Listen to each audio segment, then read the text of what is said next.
It is 9:30 on the evening of June 4th, 1944, in a requisitioned country house called Southwick Park on the outskirts of Portsmouth.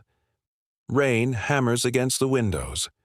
Outside, in the Solent and along the southern coast of England, more than 5,000 vessels sit at anchor, engines idling, decks crammed with men who have spent the last 48 hours being told this is the day, and then told it is not. Inside a low-ceilinged library that has become the nerve center of the largest amphibious invasion in human history, a Scottish meteorologist named Group Captain James Stagg stands before General Dwight Eisenhower and his assembled commanders. Stagg is exhausted, his voice strained, and what he is about to say will either save the invasion of Europe or doom it before a single landing craft reaches the beach. He tells them the weather is about to break. Not permanently, not comfortably, but there is a gap, a narrow window of marginally tolerable conditions opening on the morning of June 6th, sandwiched between two fronts of foul weather that will otherwise make the channel crossing impossible, and the airborne drops suicidal. It is not a confident forecast. It is, by Stagg's own later admission, one of the most precarious calls ever made by a single scientist in the history of warfare. Eisenhower listens, weighs the alternative, which is to wait weeks for the next correct combination of tide and moonlight, and gives the order. Operation Overlord will proceed. This is the story of how weather forecasting, an unglamorous and frequently mocked science, became one of the Second World War's most closely guarded military instruments, and how a small group of meteorologists in wartime Britain turned the sky itself into a weapon that the Allies wielded and the Germans, fatally, could not.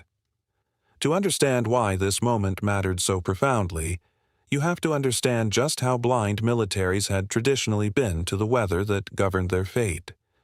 For centuries, commanders had treated meteorology as folklore dressed up in scientific language, a discipline good for almanacs and farmers, but unreliable for anything as consequential as an invasion fleet. The First World War had offered brutal lessons in what unpredicted weather could do to an army, from the mud of Passchendaele to gas attacks blown back into the faces of the men who launched them.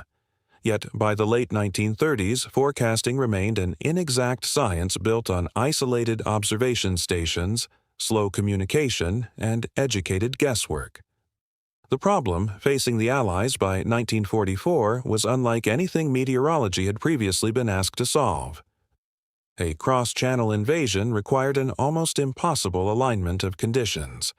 The tides needed to be low enough to expose Rommel's underwater obstacles so engineers could clear them, yet rising soon after landing to float the supply vessels in. The moon needed to be bright enough for the airborne divisions and bombers, yet the night dark enough for secrecy during the approach. Wind speeds in the channel had to stay below roughly 20 kilometers per hour, since anything stronger would swamp the flat-bottomed landing craft and ground close air support entirely. Cloud cover over the Normandy coast needed to be thin enough for naval gunners and bomber crews to actually see their targets. By the planning staff's own calculations, only a handful of days in any given month satisfied the tidal and lunar requirements simultaneously, and of those, the weather had to cooperate as well. Worse still, the Atlantic weather systems that would determine the channel's conditions were born thousands of kilometers out to sea, over an ocean now patrolled by German U-boats and largely emptied of the merchant shipping that had once provided informal weather reports. Britain's forecasters were effectively trying to predict the future using only fragments of the present, gathered from a scattering of land stations, a handful of brave reconnaissance flights, and intercepted, often unreliable, German transmissions. A forecast more than 24 hours out was considered a hopeful guess rather than a scientific prediction, and the invasion required confident decisions to be made nearly a week in advance, since the fleet, the airborne divisions, and the bombing campaign all needed lead time to mobilize. Get it wrong, and the Allies risked not a tactical setback but a catastrophe. Tens of thousands of men drowned in the surf or scattered uselessly across the Norman countryside, an invasion force destroyed before it ever engaged the enemy. The challenge, in short, looked less like a forecasting exercise and more like an act of prophecy that several 100,000 lives now depended upon. The man tasked with solving this impossible problem worked not from a grand laboratory, but from a converted house in Dunstable, headquarters of the Meteorological Office, alongside a small, fractious team assembled specifically for the invasion. James Martin Stagg, a tall, serious Scotsman with a background in geomagnetism rather than meteorology proper, had been pulled from polar research to head the forecasting effort precisely because Eisenhower's staff wanted someone capable of managing strong personalities and distilling competing opinions into a single, clear recommendation. Beneath him sat 3 separate forecasting teams who frequently disagreed: the Admiralty's naval meteorologists under instructor Captain John Hogben, the Air Ministry's team led by Charles Douglas, and a group from the United States Army Air Forces headed by Irving Crick, an American who favored a more statistical, analog-based method of forecasting that contrasted sharply with the British reliance on synoptic analysis of pressure systems. The technical innovation that made any of this remotely possible was not a single invention, but a network, an early and improvised version of what we would now recognize as integrated weather intelligence. Britain had spent years quietly building a denser observation network than any other combatant power, supplementing land stations with merchant ship reports gathered before the U-boat campaign curtailed them, with specially adapted reconnaissance aircraft flying long-range sorties deep into the Atlantic to sample pressure and humidity at altitude, and, crucially, with a steady trickle of decrypted German meteorological transmissions from weather ships and U-boats operating in the North Atlantic. Intelligence so sensitive that few outside the forecasting team itself knew its true source. This information arrived at Dunstable by telephone and teleprinter, was plotted by hand onto synoptic charts using colored pencils and a vocabulary of fronts, isobars, and occlusions that had only been standardized within living memory, and was then debated, often furiously, by men working in 8-hour shifts around the clock in the days before the invasion. The scale of coordination involved is easy to understate. At its peak, the forecasting operation was synthesizing reports from several hundred stations, ships, and aircraft scattered across an area stretching from Newfoundland to the Iberian Peninsula, condensing all of it into a single forecast briefing delivered twice daily to Eisenhower's headquarters. Stagg's genius, if it can be called that, lay less in raw meteorological calculation than in his role as an interpreter and arbiter, someone willing to override more optimistic forecasts from the American team when his instinct and the British synoptic method suggested the system passing over the Atlantic was more dangerous than the statistical models implied. It was this disagreement, in fact, that produced the most consequential forecast of the war. When the Americans suggested the weather on June 5th might hold and the original invasion date approached, Stagg and the British team insisted conditions were deteriorating fast. Eisenhower postponed by 24 hours, a decision that almost certainly prevented disaster, since the channel on the 5th was later confirmed to have been suffering gale-force winds that would have wrecked the landing craft.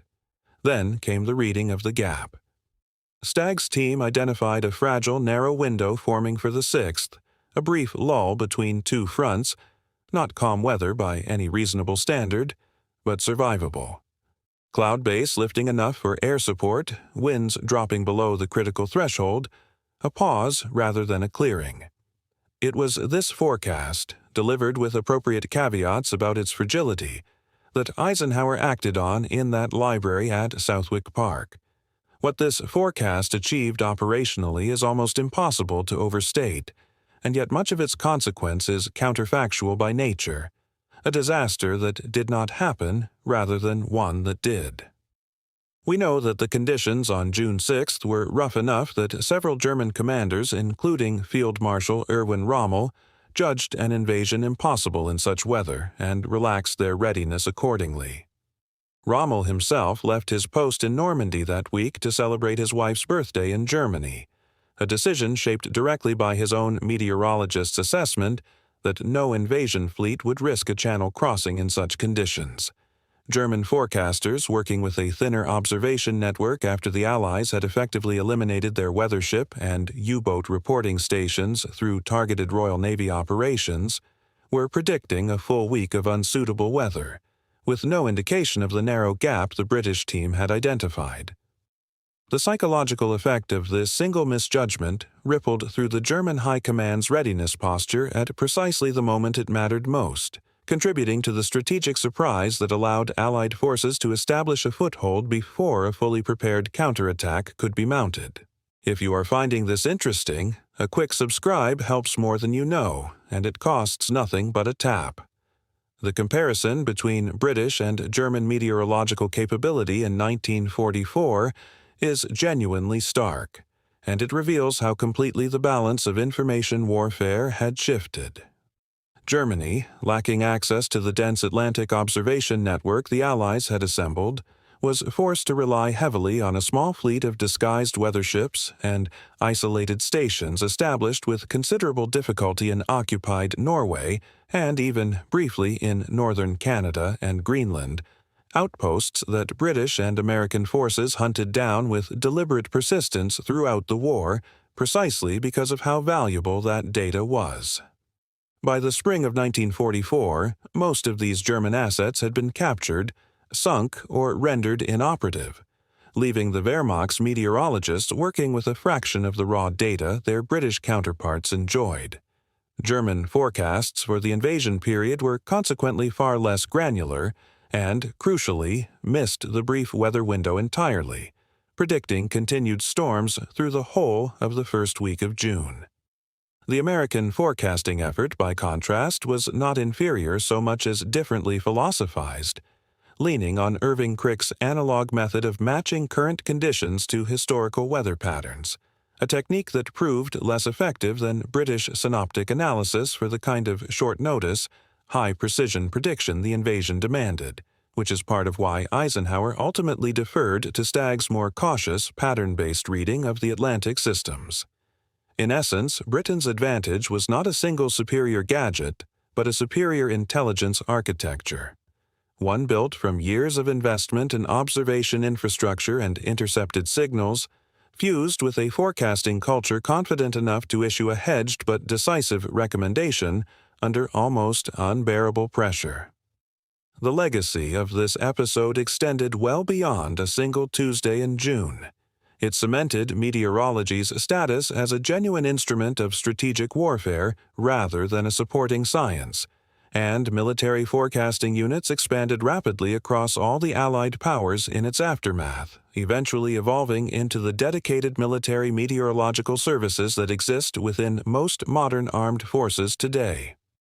It also demonstrated, starkly, the value of integrated intelligence gathering, the principle that disparate fragments of data, properly synthesized, could produce a strategic advantage greater than any individual piece of information alone, a lesson that would echo through the development of post-war signals intelligence and, eventually, into the satellite-based weather forecasting systems that now make Stagg's improvised, hand-plotted charts look almost impossibly primitive. The original synoptic charts and forecast records from those tense days at Dunstable are preserved today in the UK Met Office archives, and Southwick Park itself, the house where Eisenhower received the fateful briefing, still stands near Portsmouth, its map room preserved much as it was, a quiet, unassuming monument to a decision made under conditions of profound uncertainty. How much of the invasion's success rests specifically on the accuracy of that forecast remains, fittingly for a story about probability and uncertainty, a matter of historical judgment rather than settled fact, since postponement carried its own catastrophic risks of compromised secrecy and exhausted troops. What is not disputed is that the decision was made, the gamble paid off, and the alternative German assessment, made with worse information, proved disastrously wrong at the precise moment it mattered most.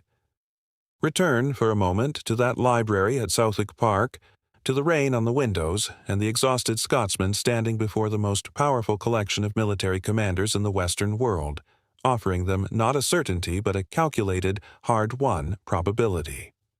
There was no dramatic technological breakthrough in that room, no new weapon unveiled, no secret device. There was only information, gathered patiently from hundreds of scattered sources across an ocean at war, refined through argument and method into something resembling foresight, and delivered by a man willing to stake his professional reputation on a narrow and uncertain reading of the sky. That is, in the end, the quiet, undramatic truth at the heart of this story, that the most consequential weapon deployed on the eve of the largest invasion in history was not a tank, nor a bomber, nor a secret weapon at all, but the disciplined, painstaking accumulation of weather data into something approaching predictive certainty. The Germans had soldiers, fortifications, and the entire might of the Atlantic Wall waiting on those beaches. What they did not have was an accurate forecast, and in the most literal sense imaginable,